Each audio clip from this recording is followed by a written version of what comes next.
Welcome to the Stark Reflections on Writing and Publishing podcast. There has never been a better time for writers. More information, options, and opportunities are available to you, but navigating these requires insight. Join Mark Leslie Lefebvre as he draws upon more than a quarter century of experience as a writer, a bookseller, and a trusted book industry consultant to explore and reflect on the writing and publishing landscape to help you make informed choices on your writer journey.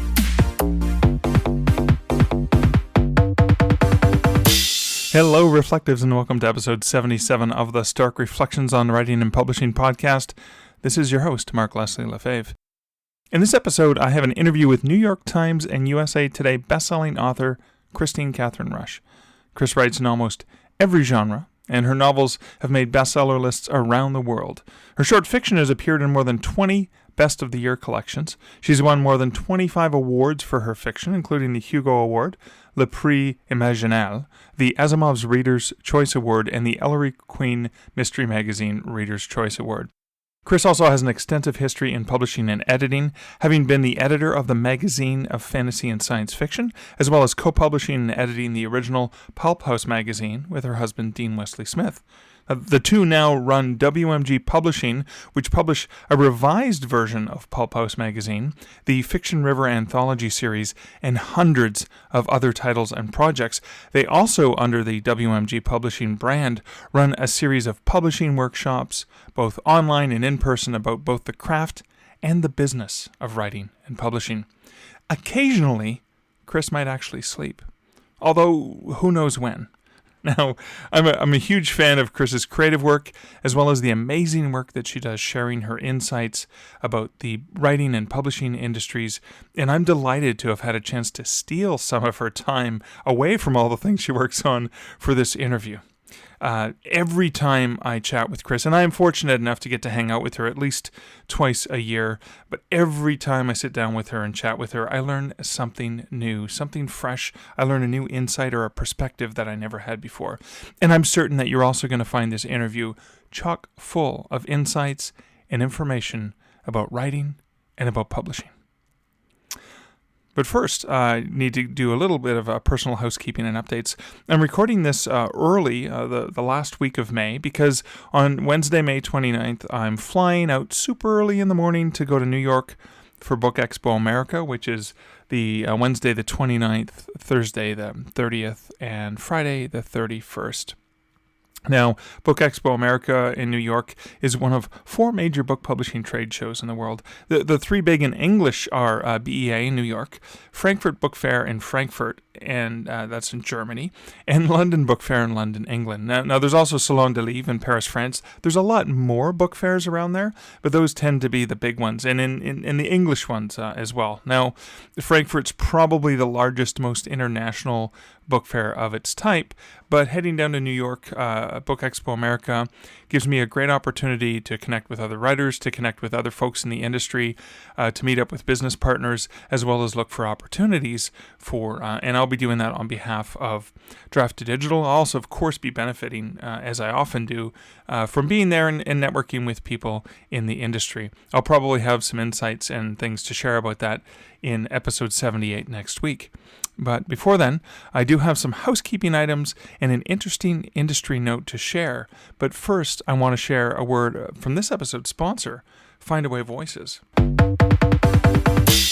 This episode is sponsored by Findaway Voices. Findaway Voices is an opportunity for authors to get their audiobooks out into the market. Whether you're looking for a professional narrator to be connected with for a project to create an audiobook, and there are great flexible opportunities available in that regard, or if you already have created the files and they're ready to go and they're ready for prime time, you can use Findaway Voices to distribute those files to the world's largest selection of retailers and library channels available for audiobooks.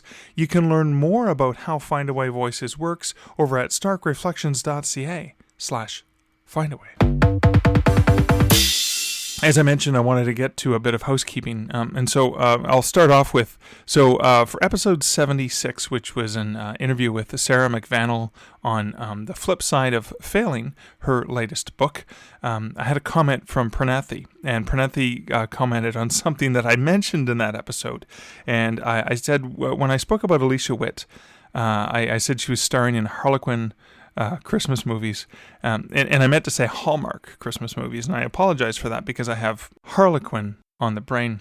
I also called New Kids on the Block Kids in the Hall, again confusing the boy band with a comedy troupe in Canada, because the kids thing, I just got confused. It happens to me. Anyways, Pranathi said, can so relate to your Harlequin versus Hallmark mix-up. I do something similar all the time. Well, thanks, Pranathi. I appreciate that. It's good to know I'm not the only one. Now, Pranathi and everyone else listening, let's see how many goof-ups I make in this episode with my audio typos. So I like to call them audio typos or verbal typos. But thanks, Pranathi, for your comment, as well as for your patronage of the show. And you, listener, can show your support of the show by either sharing it with someone that you think will benefit from it, leaving a comment and engaging in the discussion of the comments at starkreflections.ca, or by sharing and commenting with me at Mark Leslie on Twitter. Or you can support the show for as little as $1 a month over at patreon.com/starkreflections, and that's where you get access to additional audio content and other content that I share with patrons, thanking you for your support. But all of it helps, and I greatly appreciate whatever it is that you can do to share your support for the show. Speaking of appreciating comments, I actually neglected to go back properly to episode 70 comments and award the free book from Danny Bell. So it was Danny and his narrator for episode 70. And so I'm proud to say that the following people have now won a copy of Danny's first book in his series. Chad Boyer, Leanne Beckett, Georgia Rose, and Juliet Fisher.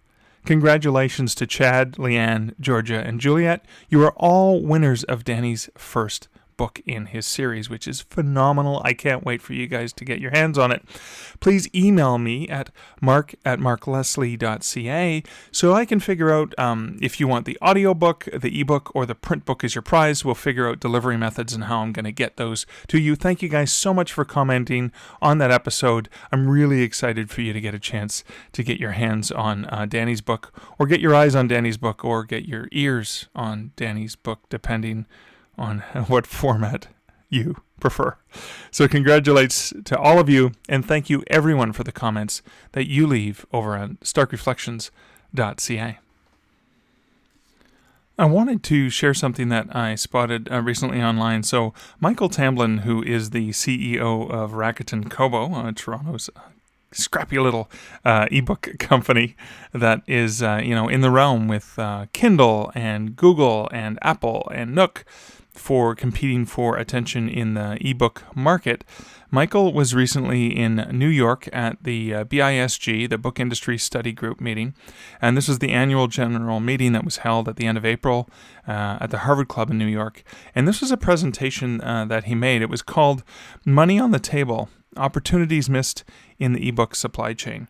And in this copy of the presentation that Michael gave, he talked about the value and importance of local pricing, global local pricing.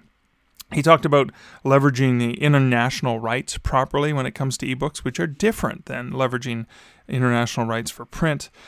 He talked about testing price elasticity, and again, elasticity in multiple markets, not just thinking only about U.S. Pricing, for example.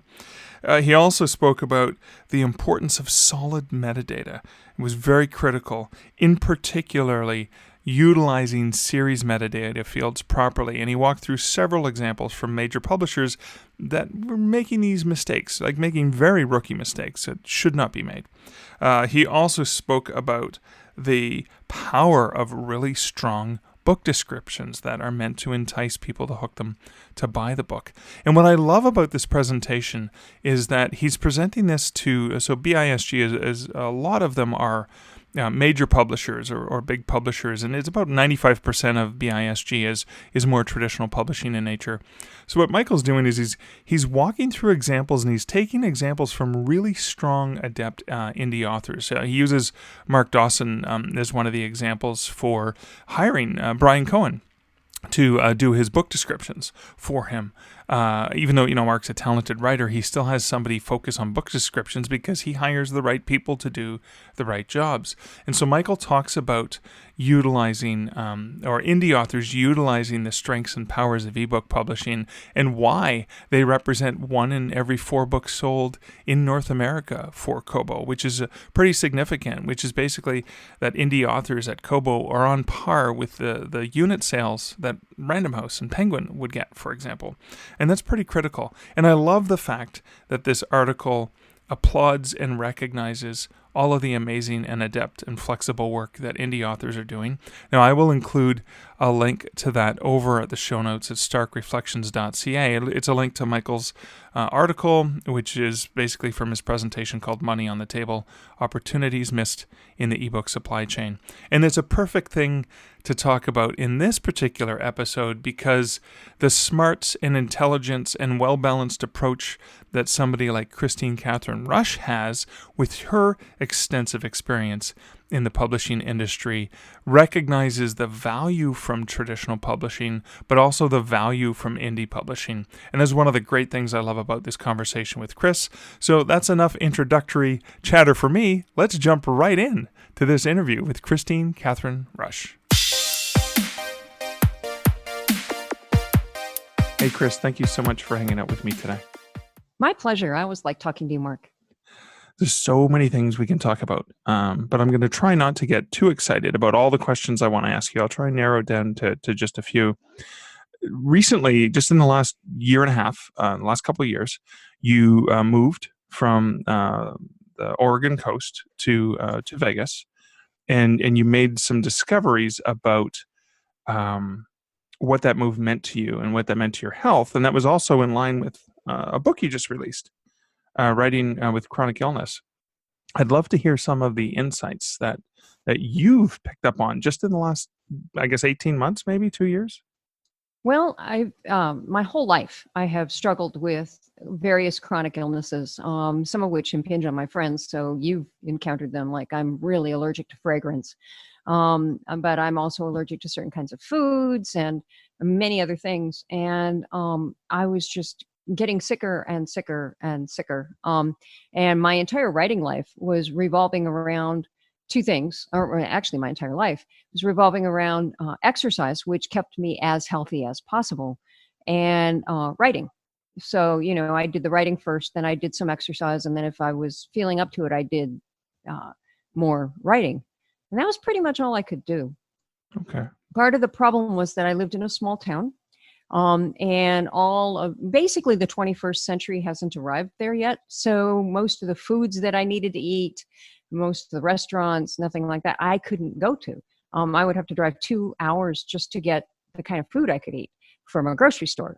So it was difficult on those levels. It was good there wasn't a lot of input, so I didn't feel really badly that I was missing a ton of stuff because I was, just concentrating on writing and exercise. Right. But it got so bad that we decided, I don't know if I would have made it through last January and February of 2018. And so we did one of those, get us out of here now moves, where you kind of like, the closest you can come to teleporting is what we did, or at least what I did. Poor Dean ended up having to take apart our house and everything else and get us down here to Las Vegas. Well, not only can I eat well here and get what I need in the grocery stores, and that shouldn't be not only, eating good, nutritious food really does make a difference in your life, but having dry air and being in the desert and being in a place that has constant airflow, even the casinos have constant airflow. I don't run into people who are dousing themselves in Axe body spray, or if I do, I can't smell it. It turns out I was allergic to mold too. So I was living in a moldy environment, and I'm not now. So my health has come I can't say back because I still occasionally get nailed by something, Right. but I will always have the chronic health problem, but I'm as good as I can be. Right. I'm exercising more. And what I've actually learned in the past year, because I am healthier, is that I never learned how to rest. So the very first time that I tried to, I just kept working, doing my stuff, working, exercising, having fun, going out and doing stuff. And one day I fell over. And I said to him, "What's going on?" And he said, normal people take a day off now and then. They sleep a little bit, I'm like, Right. oh, otherwise you get forced into it. And he's like, uh-huh. I mean, you shouldn't have to Right. learn this stuff in your 50s, but I did. And I'm still not good at figuring that out sometimes. But you were, I mean, so long as I've known you, you would always go for either a run or a really long walk every single day. I think it kept me alive.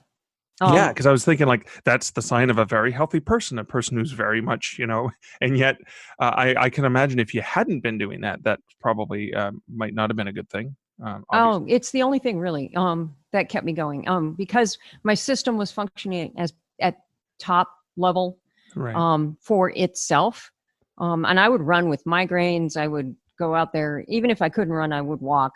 Right. Or stagger. There were times when I actually staggered. I use a Fitbit to try to get my steps, so that helps. But if you look at all the stuff, all the studies that come out about health, and about illness and about cancer and about anything you see, one of the things they say that will help you recover or make it not get worse or whatever is exercise. And, Okay. as a person who resolutely did not exercise in her 20s, I mean, militantly, resolutely, and loudly, I find that really annoying that exercise works the way they say it does, but Right. it does. And it gives you so much more. The friends of mine who've exercised, who've had like a heart attack or something happen to them that's major, recover really fast. The friends who don't, take extra time covering it. That's when you go to a doctor and they say, "Oh, it'll take you 2 to 6 weeks to recover." Well, the 2 weeks is for the people who exercise, and the 6 weeks is for the people who don't, generally Okay. speaking. I hate that it's the miracle drug because it's the one you have to work at. You can't pop a pill, Right. but at the same time, it is the miracle drug. So it really helped a lot. It also, living up in Lincoln City, which is a cool environment, going outside cleared my head a lot. Cold air clears Right. your head. And that was Okay. really nice. Now, because you've been a prolific writer for a long, long time, written in virtually every genre, and you can knock out a story like on demand. As an editor, I've had the privilege of saying, "Kris, can I have a story like this?" And bam, there it is. Do you use the writing or the running or the exercise that you do? Do you use that for your writing? I mean, your good friend Kevin J. Anderson hikes and dictates his novels. Do you do any of that sort, or what is I happening when you're running? I can't write and dictate or walk and dictate or run and dictate, which has nothing to do with, I mean, Kev's been trying to get me. I just saw him this past weekend. He again said, "You should do that." I should, but I was trained in radio. So it automatically, speaking into a microphone, like right now, automatically activates my critical voice. So Oh, if you listen to me like recording, we have a Kickstarter up right now and I recorded for that.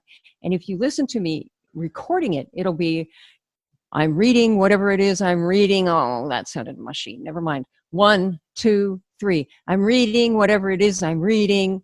And Dean says it sounds exactly the same each time. For me, I can hear the micro changes. So that's not conducive to narrating a book. And if I end up doing something like, God forbid, breaking both wrists or something so I can't type, I will learn how to dictate, but otherwise I won't. So to answer your question, what do I do when I'm running? I tried listening to books or okay. podcasts, and it just didn't work for me. So what I do is I listen to music, and now that I have been doing this long enough, I find myself ruminating on plot points, or I'll give myself an assignment before I head out. Okay, let's figure out what the ending to this story actually is. Okay. And usually by the time I get back, I'll figure it out. I think because I run in the city now, I think I scare people on the sidewalk occasionally because I go, "That's it!" I mean, just run along and all of a sudden I'll go, "That's it!" And they're like, "What?" what? What's she doing? They go, we're in Vegas. You get that. Yeah, sometimes, depending on how close I am to Fremont Street. Yeah. Sometimes it's like, does she want money? Okay, no. Okay, so that's so you do that now. I have to ask because you do listen to music. What's one or two songs that you have to have on your playlist when you're doing a run? It varies. I actually have rotating playlists that go all Really? the way through, and they're almost like, because I write in every genre, and most of the music I listen to is almost every genre. It has to have a really good beat. Okay. And sometimes if I'm down, there's certain songs that I'll listen to, or if I'm up. And sometimes I even listen to those horrible workout mixes. They're sometimes they're too awful to tolerate. And I'll But the move beat past is them. always there. But the beat is there. Yeah. Yeah. And sometimes it's like, why in the world did you remix this? You already had the beat. What is with you people? But so I get irritated in that way. But yeah, it just depends on what I've heard. And sometimes, like, I'm seeing a lot of Broadway shows while I'm here, and there's incidental music in Broadway shows that actually usually has a lot of rhythm and beat to it because Right. there's dancing. And sometimes they record that and sometimes they don't.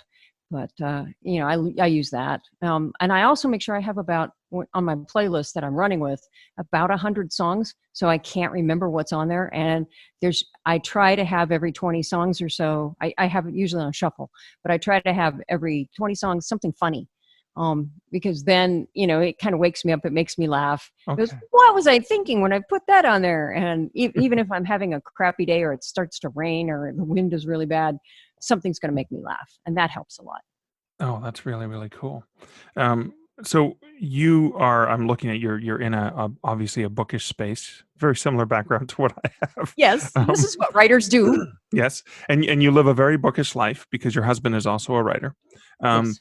Do you guys, do you write in the same way, or do you have a different space? How do you guys manage that? Because you're now in a much smaller space than you used to be, right? We moved from 5,000 square feet to 1,600 square feet. Okay. But we're also in a condo complex. So, there's places all over the building where you can go and write, depending on. You can go onto the balcony, or you can go up on the roof or something like that. Yeah, this always sounds so snotty. I don't mean it to, but we are in the desert. There's the pool, and you can sit by the pool, unless Must be it's too horrible. windy or too hot. Yeah. It's a really rough life. They even have a business center here, though, which is just basically a table in an enclosed area, and you can go there if you want. Plus, they got the whole city. But we used to have separate offices all the way across the house from each other.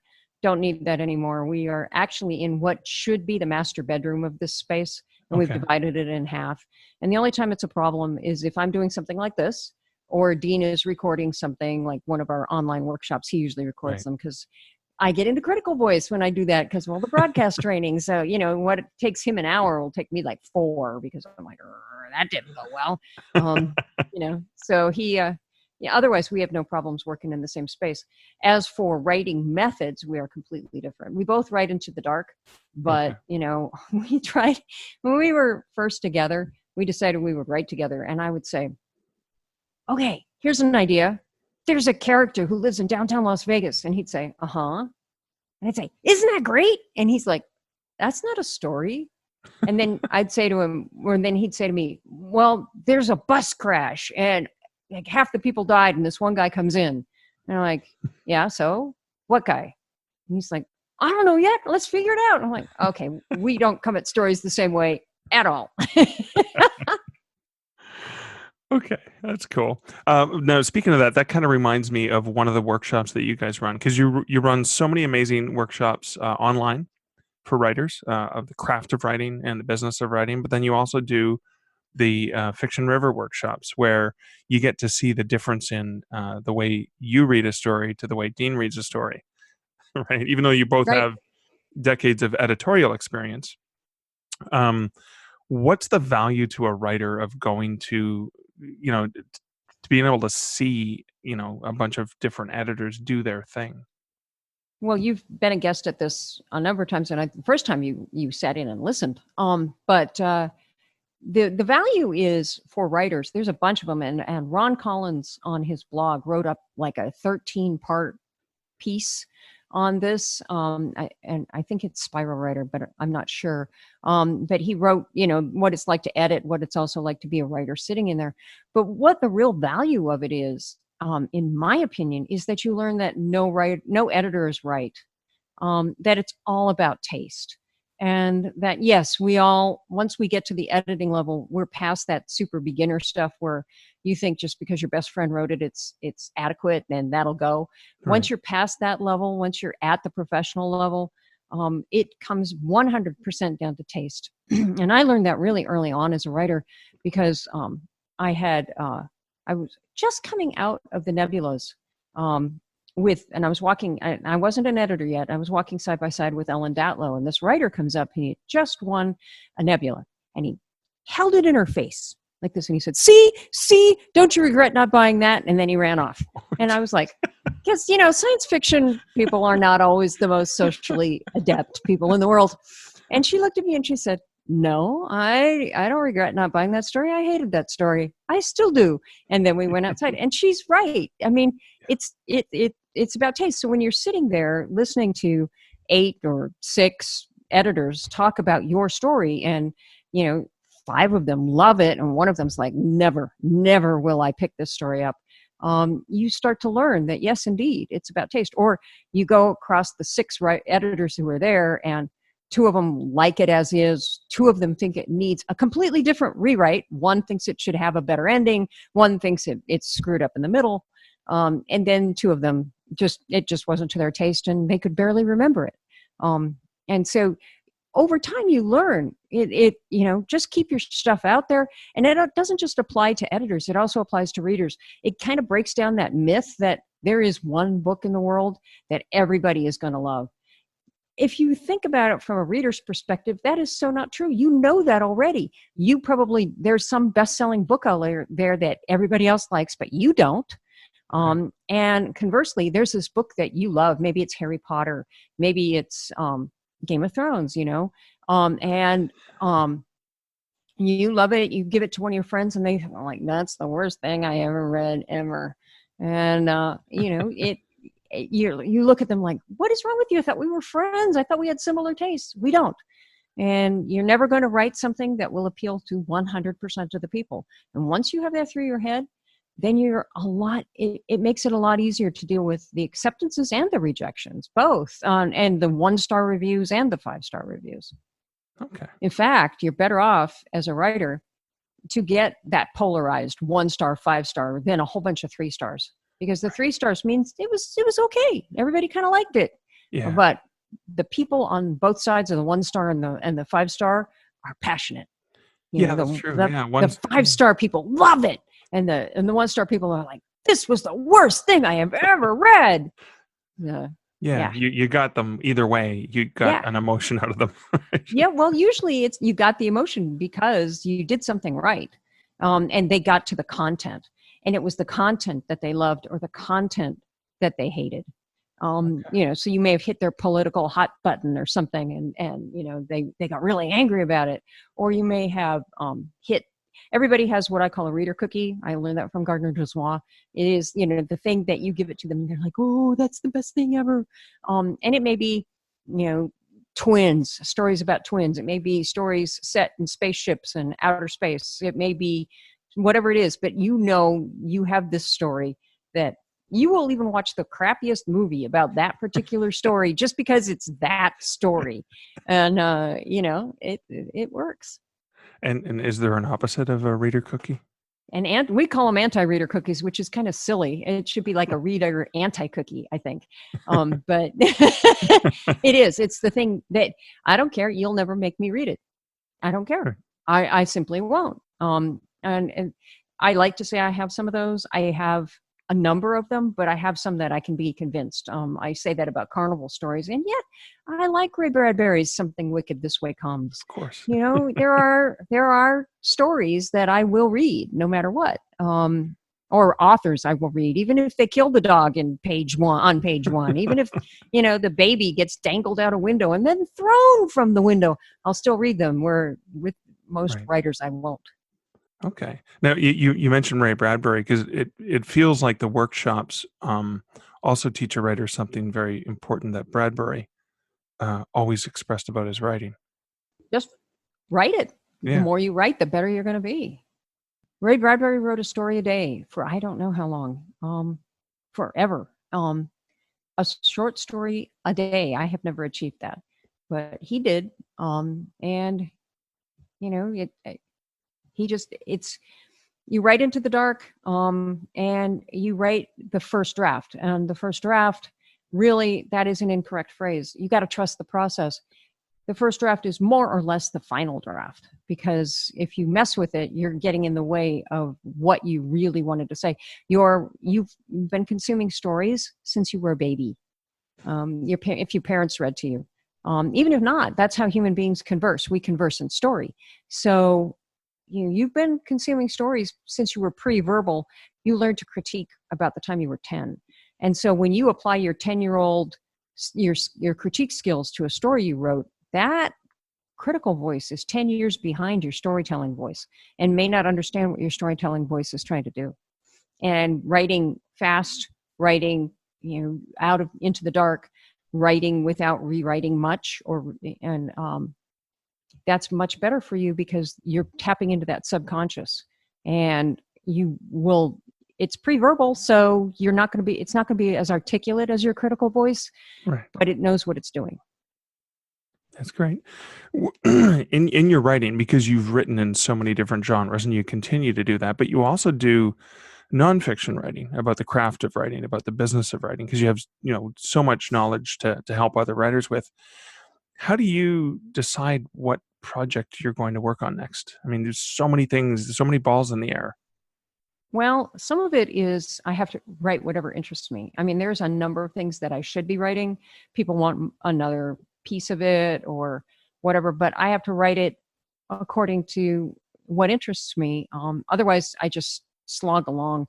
And so I write it. The good side of that is I have so many things that interest me that it's going to take me about 3 years to get through the ones that interest me today. And they more add themselves to it. But I think it gives that subconscious I was talking about time to actually work on the story. So while I'm finishing story A, story B is lined up in the queue. Kevin calls it like airplanes on a runway, and they're lined up, ready to go, and finally one takes off. So I do it that way. I do it by interest, by what kind of rises to the top.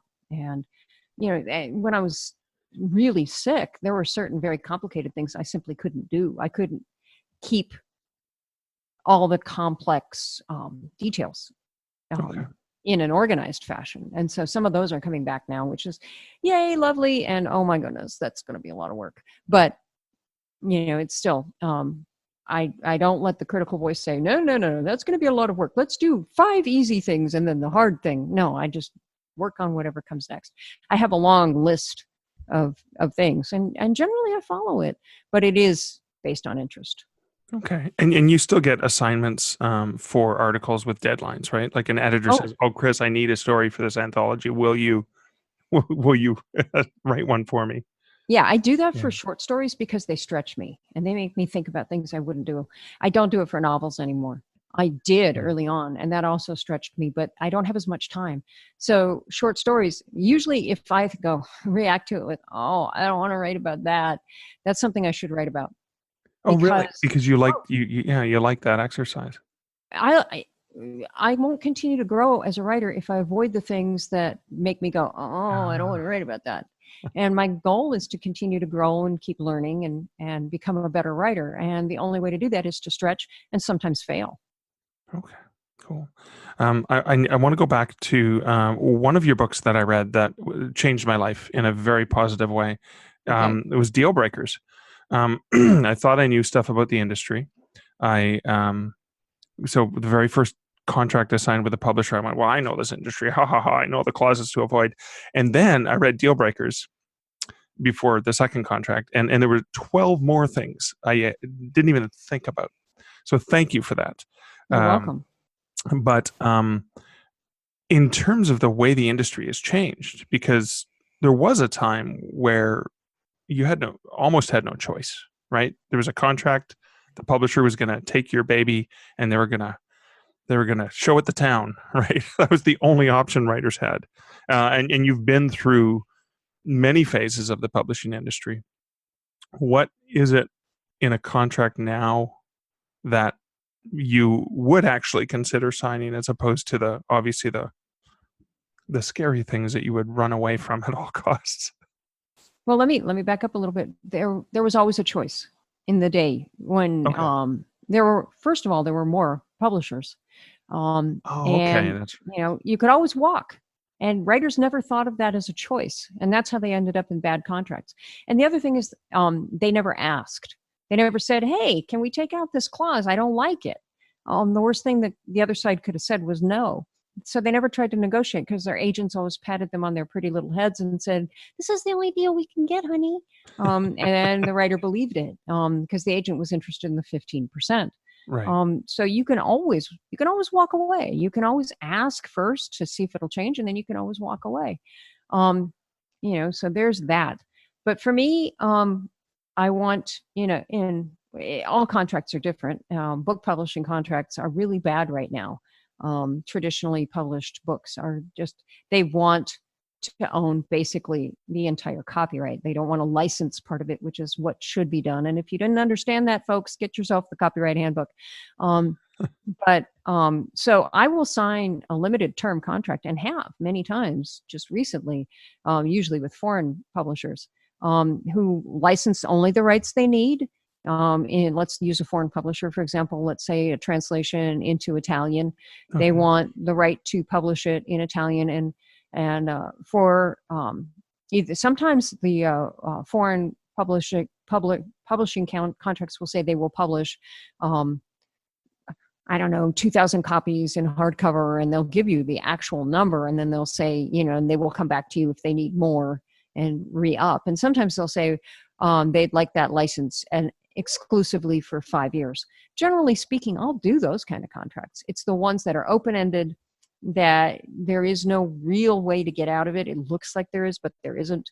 Right. That's full of discount clauses, which is something they're going to use now, and things that will not allow, doesn't give you any control over your property, because your book, when it's done, is property.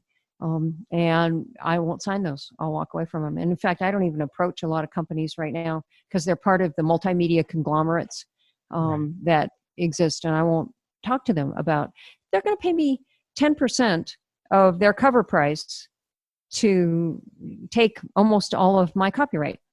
No, thank you. Even if it's got a good size advance, when I can self or indie publish it, get 70% of what I set as the cover price, even if it's lower than theirs, and keep all of that and keep my copyright. It just doesn't make any business sense to me right now. Okay. Now, speaking of business sense, because you understand traditional publishing and the history of publishing, and you understand indie publishing, what's one thing that you see indie authors doing that you think, oh, that's a short term? They really need to be thinking about the long term. Just one thing? Okay, you can go with, how about 3? We'll cap it at 3. All right, that'll be good. The first thing for indie writers is they're chasing trends. Instead of writing something, the book of their heart. The book of their heart is the thing that's going to sell best for them. I mean, trends will last until they don't. And then they're going to be like, readers are going to be like, I never want to read that kind of book again, because they've read the great one, whatever it was that started the trend. And then they read all the pale imitations. And then they got down to the really icky imitations that were adequate. And you don't want to be in the pale and adequate imitation. You want to be the person who sets the trend. So stop following trends. It doesn't get you anywhere. They're moving so fast now that it's hard to keep up. I'm watching a lot of indie writers burn out because they're writing too fast, and that's kind of odd coming from me, but they're setting a pace where they're not taking any time off. They're trying to get, a book a month done, and 50,000 words in a month, and they're neglecting their families, and they're neglecting time off, and they're neglecting their health, not even running or walking like I'm doing, but getting up from the computer. They're eventually, their bodies are going to fall apart, and they're not going to be able to do that. At some point, when you're pushing at the edge of your limit, something will come in your way, whether it is, a family emergency or you get the flu or something, and it's going to break that. And then you're going to realize how tired you are, and you're not going to be able to continue doing that. And then the third thing I'm seeing indie authors do is follow the scams. This has become so lucrative. Indie publishing has become so lucrative. We are now to the part of the gold rush where all the scam people come in, and for $10,000 they will market your book and you will make millions, and then they have the little asterisk, not the result that everybody gets. And writers do that, or they try to get 50,000 people onto their newsletter list instead of being happy with 500 people who really love their work, and grow it slowly. They're trying to hurry it up. They're trying to get all that stuff done really fast. And I mean, it's hard to separate out the good advice that you can get from the scam advice. And a lot of times I recommend writers just give it the gut check first and go, that sounds too good to be true. That can't be right.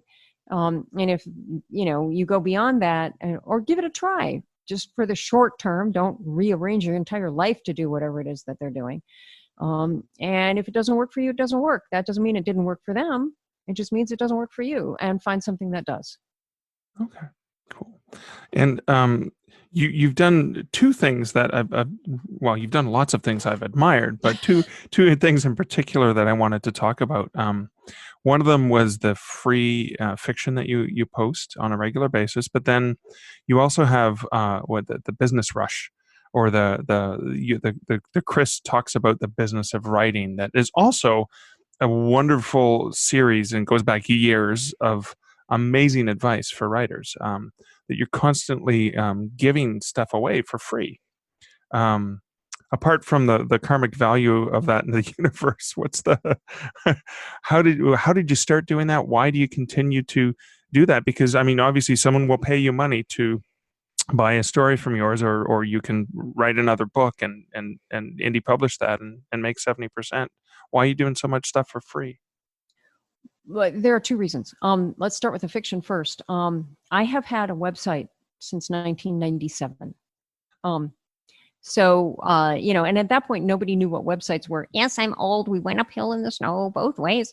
But, nobody knew, and they didn't know what the point was. And I thought, okay, what do I want from an author website? So I don't know, because I'd never seen one. So I thought, well, to keep it active, I do know how to put a magazine together. So I thought, I'll just do it as a magazine and put up content regularly like you would in a magazine. But I didn't want to buy anybody else's fiction. It's my website. So I had a lot of stories that existed. And so I started putting them up for free. And then fast forward numbers of years, we started WMG Publishing and hired, at that point we thought, well, you can make money. Early in the gold rush days of the indie publishing, anybody bought anything that was on because they needed content for their Kindle. So we put up a bunch of short stories, and then we hired Alison Longoire to run WMG, and she redid the entire inventory. And we just decided, let's put all of my short fiction, which was over 400 short stories at that point in time, into ebook form. And to do that, we had a schedule, and they went up every Monday, just like I had been doing before, for free. And then they come down, because if it stays up, nobody has an incentive. What was really weird about that, and what startled me, was that if people liked the story, they knew it was going to go away in a week. And I'm sure some people copied and pasted, and some people kept their email, but a whole bunch of people bought ebook copies the week it was up. And that surprised me. Okay. But, or they gave it to somebody else, or they did whatever it is. But that's been a really nice feature that I did not expect. The reason that I started the whole business thing was the recession, to be honest with you.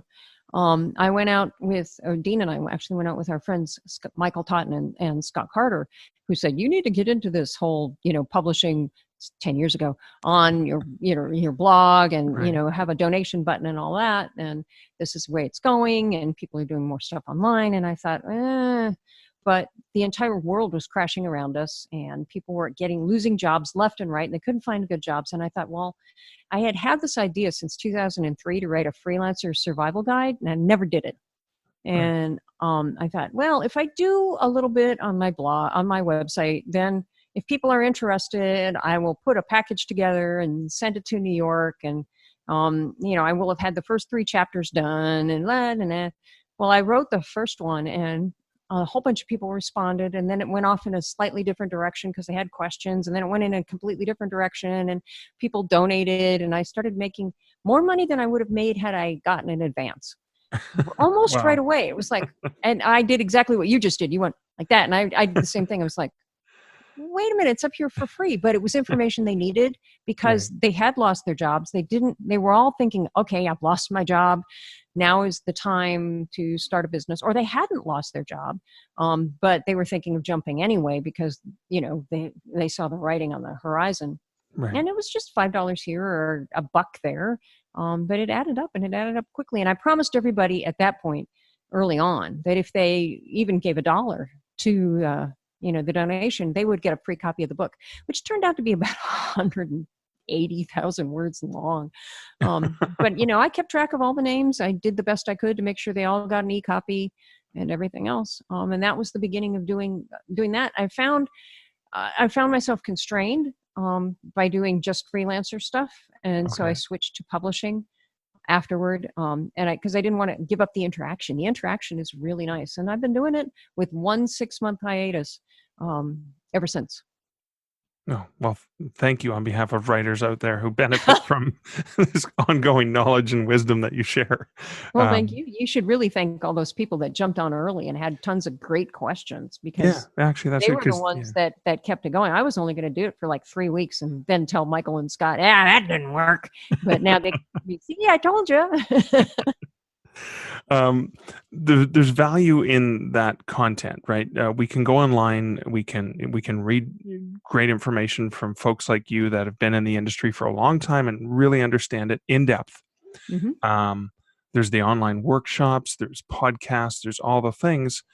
But you and Dean also run a series of in-person workshops. What's the value when we live in a digital world? What's that value of actually being in a room with a bunch of other writers? Well, we do a couple kinds of in-person workshops. We do the craft workshops that I run here. We do the anthology workshop, which you mentioned before, which there's an anthology or several, and the editors are there. And then we do the business masterclass, and they are very different. The craft workshops, the benefit of the craft workshops. I was just talking with a gentleman who lives here in Las Vegas who goes to the craft workshops. I was talking to him a couple days ago, and he ran into a couple problems he takes the craft workshops here, but he lives here. So his family is here. He has to get the mail every day. He has to make sure that he gets food.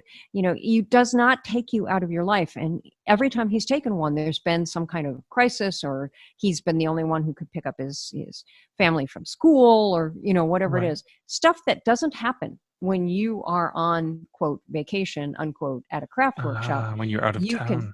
You can spend the full time focused, and I really work people. I work them hard, and we do a study along with that, but it doesn't have. There's the short story assignments. There's the reading, and it has those, but it doesn't have all the incidental assignments, and Right. you don't get to know your fellow writers. Really well.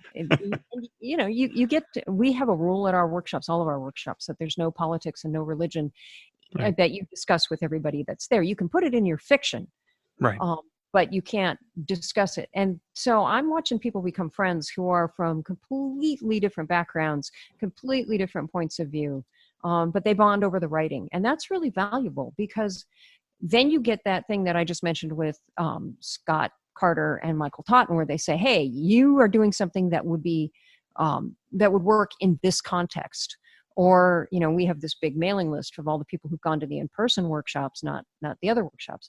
So there's guaranteed somebody on there. If you heard about some program or you've done something, somebody there has already tried it, and they have some advice on how to do it or how to get to it. Or if they don't, they know somebody who has. So you have that whole networking side.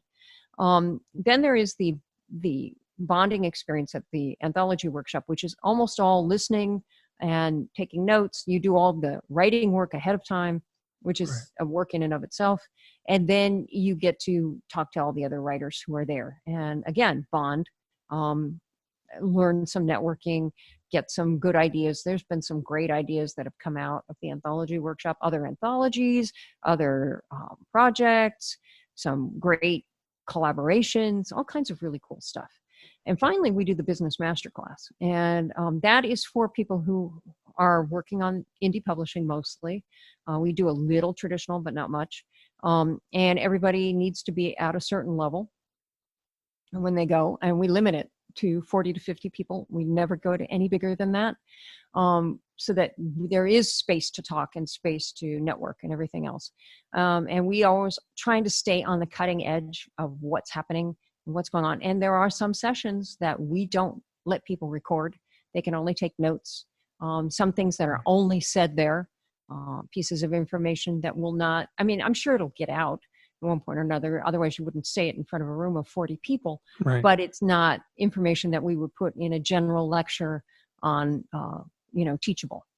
Right. Okay. So there's that uniqueness as well that you're going to get it firsthand. Yeah. As opposed to, you're gonna get, especially when we're dealing with networking, negotiation, licensing, and things from things like gaming industry or movies and TV, or what's currently going on in the industry. Some of that is stuff that is not easily. First of all, it would date very quickly, but secondly, it's not stuff that you want necessarily on film. You don't necessarily want it out there. Okay, cool. So first of all, where can people find out more about the WMG workshops? They can go to wmgworkshops.com. That's complicated. Yeah, I know. They can just, they could go to Dean's website too, deanwesleysmith.com. Okay. He always talks, he has a widget along the side about workshops. Okay. And that's easy too. And where can people find out more about you and find links to all your books and all the great content that you're publishing online? Well, they can find most of it at kriswrites.com. That's KRIS, Writes, WRITES.com. Remember that my website has existed since 1997, so it has some real strange little pieces that I haven't gotten out of there yet, little dinosaur brains and extra fingers and things like that. But it's about the content. You can find some of that stuff. You can find the free short story. You can find the Thursday blog. You can find, generally speaking, you find what I'm working on right now. Awesome. Kris, thanks so much for spending the time with me today. My pleasure, Mark. Thanks for asking me. As always, so much inspiration, so much information when chatting with Kris. Always look forward to it. And as I mentioned to her just as we finished the podcast, I mentioned to her that I was so excited that I had a chance to chat with her, because I often only chat with her for more than a minute here or a quick email exchange there. Twice a year when I'm with Kris and Dean at one of the Fiction River anthology workshops usually in February. And then again in the fall for their business, the masterclass, business of publishing. And so it was great to sort of have an opportunity to connect with her sort of midway between those 2 points, because it satisfied some of my yearnings for the benefit of speaking with somebody like Kris who knows so much about the industry. One of the things I wanted to reflect on was a concept that she mentioned, which was talking to one of the attendees of the workshop who lives in Vegas and was therefore staying at home and going back to his family and then coming back to the workshop every day. And Kris talked about the challenge there is it's really difficult to properly invest yourself in a workshop when it's in town and you're still living your regular life and then just going and showing up for the day and then coming back, as opposed to when you have to remove yourself from your regular schedule or life. So the difference would be, there will be conferences that I go to in the Toronto area, for example, where I can go there during the day and then come back home every single night, which is fantastic and great because I get to see my family. But it also means that you're not invested in the entirety of the experience, which is sometimes it's the late night chats with the other writers. Sometimes it's just those strange conversations that sort of come dynamically or organically out of the networking that happens. But there's also an additional element about the investment involved, and this kind of reminds me of a challenge I had. So last summer when I was working on a nonfiction book for writers, that I wanted to release in the fall, I was having trouble because I was scheduling time to work at it in the morning, and it wasn't until I went to this mastermind that had been I was in with some folks that I'm friends with from the Canadian Association of Professional Speakers. They're all small business owners, and so it wasn't until we went away and we actually spent overnight working on the work, the actual heart of the work that we were sharing about our businesses, and brainstorming and sort of whiteboarding and all the things that we did where we were just absorbed in the moment. And the same thing can happen when you go to a conference. So as I had discovered the magic of that and how much of a difference that made for my own personal business, Liz reminded me of the value of actually having to pay to rent a place that was an investment, not just of time, but an investment of money, which costs money, and it comes out of my pocket. And, when you're not earning a lot of money through a corporate job, every single dime adds up. And so that was a significant investment for me to go for a couple nights and squirrel myself away so that I could get the writing done. And I think that made a huge difference for me for that particular writing project. Now that's how, that one book got turned into 3, only 2 of which are out, and the third one, which is actually still the first one, is something I'm still working on. And I'm looking at that and thinking, well, maybe I need to do the same thing. Maybe I need to book myself away, invest in a space like in a hotel where I can squirrel myself away and just focus on the writing. And Kris talked about that for the workshop. There's value in being with your family and being able to go and without having to have the extra expense of going away somewhere. But then there's that value in the commitment to both yourself as well as to your craft and the business itself of actually investing in it wholeheartedly. And yeah, that can be hard. I just finished quite a bit of travel for work, and I got delayed, and I was home, or it was an extra almost 3 days before I got home, and now I'm about to be on the road again and be in a hotel. Now, fortunately, Liz is going to be joining me only after I'm away for 24 hours, so when I finish the work at the end of the week, we can actually have some personal time to explore the Big Apple together. But there's that challenge of being away, but also being away is a reminder of how much you've invested, and sometimes that can be what it takes to really double down and actually commit yourself to getting the task done, because otherwise you have to look at that and somehow justify why you spent this much money. I think that's part of the value of going to writers' workshops that are particular, maybe a little bit farther away to get to, because of the initial investment you have to make to either get on a plane or drive to where you need to go, allows you to take it that much more seriously. And so similarly, taking your writing that much more seriously. And if it's not going to booking yourself into a hotel or going to a writer's conference, maybe it's getting out of the house, getting out of your writing space, going to the local coffee shop, and knowing that, you've got 20 minutes when you buy your coffee, that 20 minutes better count for actually getting some solid writing done. So again, it doesn't have to be a giant expense where you get on a plane and go halfway across the continent.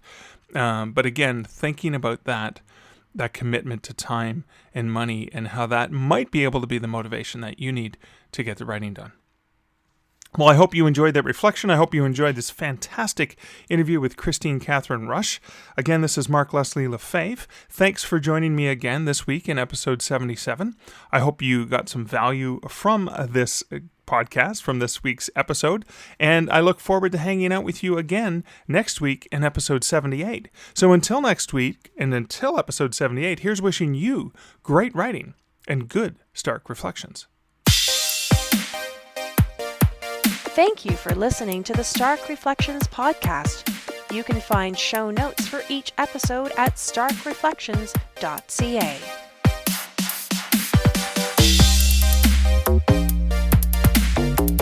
The music for this podcast, Laser Groove, was composed and produced by Kevin MacLeod. Check out more of Kevin's great music at incomptech.com.